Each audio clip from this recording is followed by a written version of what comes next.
রোদে ঝামেলা ছাড়া খুব সহজে কিন্তু আমসত্ত্ব বানিয়ে নিতে পারবেন খুব সহজে। তার এটা বানিয়ে কিন্তু বছর জুড়ে সংরক্ষণ করতে পারবেন। তো এখানে আমি কিছু আম নিয়েছি, এরপর আমি পানি দিয়ে এটাকে সিদ্ধ করে নিতে হবে। তো প্রায় একদম সিদ্ধ হয়ে গলে গেছে, দেখতেই পারছেন। এটাকে চাইলে ব্লেন্ড করে নিতে পারেন। তো আমি একটি স্ট্রেনার সাহায্যে আমের পিউরিটা বের করে নিচ্ছি। এরপর যে আঁশটা থাকছে সেটা কিন্তু ফেলে দিতে হবে।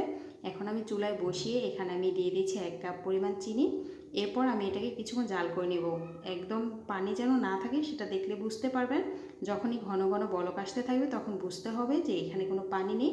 স্বাদ মতো লবণ দিয়ে দিচ্ছি। এরপর এখানে ভাজা মরিচের গুঁড়া আর দিয়ে দিচ্ছি পাঁচফোড়নের গুঁড়া। এখন ভালো করে কিছুক্ষণ জাল করে এটাকে আরও ঘন করে নিতে হবে। এরপর আপনি স্ট্রেনার মধ্যে একটু তেল ব্রাশ করে নেবেন। এরপর পিউরিগুলো দিয়ে এখন রোদের বাতাসে কিন্তু আপনার কোনো প্রয়োজন নেই। আপনি চাইলে কিন্তু ঘরে যে ফ্যানের বাতাস থাকে রাত্রেবেলা বানিয়ে রেখে দিবেন, সকালে উঠে দেখবেন একদম কত সুন্দরভাবে একদম টান ধরে গেছে। তো চারোদিক দিয়ে এইভাবে একটু ছাড়িয়ে আমি কেটে নিচ্ছি। দেখতেই পারছেন কত সুন্দর আমের আমসত্ত্ব হয়ে গেল। চাইলে কিন্তু আপনারা খুব সহজে এটা এখন বানিয়ে নিতে পারেন। এখন প্রচুর কাঁচা আম পাওয়া যাচ্ছে। ফুরিয়ে যাওয়ার আগে অবশ্যই একবার বানিয়ে ট্রাই করে দেখতে পারেন। আশা করছি সবার কাছে ভালো লাগবে। তো কেমন লেগেছে অবশ্যই কমেন্টসে জানিয়ে দিন। যদি ভালো লাগে ভিডিওটি শেয়ার করে দিবেন আর অবশ্যই আমার চ্যানেলের সাথে থাকবেন। আল্লাহ হাফিজ।